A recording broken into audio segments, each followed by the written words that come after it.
It's the Wild Wild West in the dating market. It is, man. You know, and amidst that Wild Wild West of dating, we task you guys who want to get married to find a wife in this Wild Wild West. And it's tough.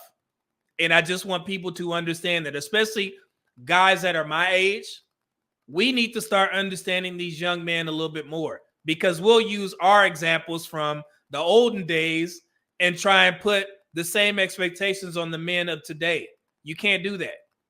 The dating market has drastically changed from when we were running around being young Thundercats chasing women.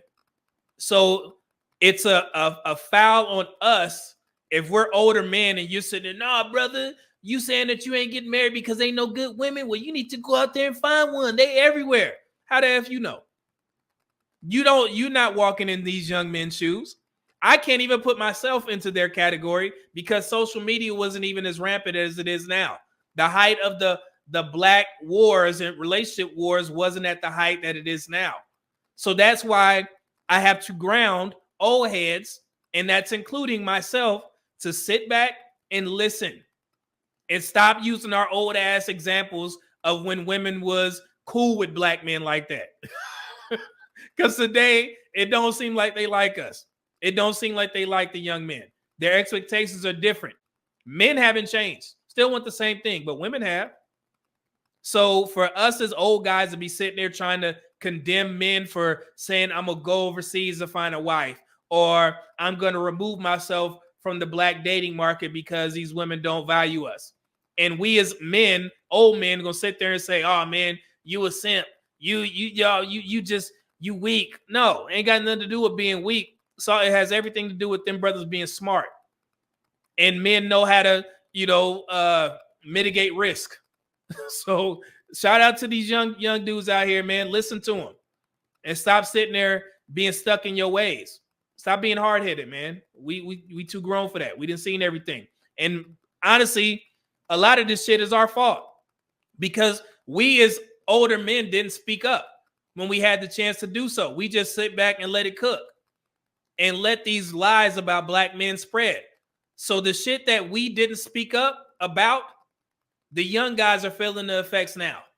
And now you got guys like me that have to go back there and do the research and try and change black women's minds when we know that may not happen for the next 50 years. So we take some of that responsibility. We take some of that blame. So shut the hell up talking about these young men and start looking at us because we fucked up. Okay? We said they're not everywhere. I'm trying to tell these old dudes. Joel Penninger says exactly. It's always the OGs that have been married for 20 years acting like they know what we go through. They don't. We don't. If I didn't have this platform, I wouldn't have had a reason to even look into what the hell is going on. I probably would have had the same outlook as these OGs. And that's wrong of us. We should be able to do the research and look outside of our box to understand what the young men are dealing with so we can actually try and help instead of blaming you guys for, thinking or feeling the way you feel, or thinking or knowing the way you what it is out there on the dating market. And that's the problem. We cannot have old heads and young dudes arguing amongst each other. We need to come together and understand what the differences are and then work towards a solution. And that's why I support the Password Bros. Them brothers, they didn't take long to figure it out. It's like, man, I ain't taking this shit no more. And their brothers, hey, they out. So Jay says, salute to the Password Bros. It's just funny, man. And the people talk about they ran away, old heads. They ran away from the United States. These brothers did not run. They didn't run from nothing. They made a educated decision. Ain't no running from nothing. They walked. They walked to the airport and got on that damn plane. Ain't no running.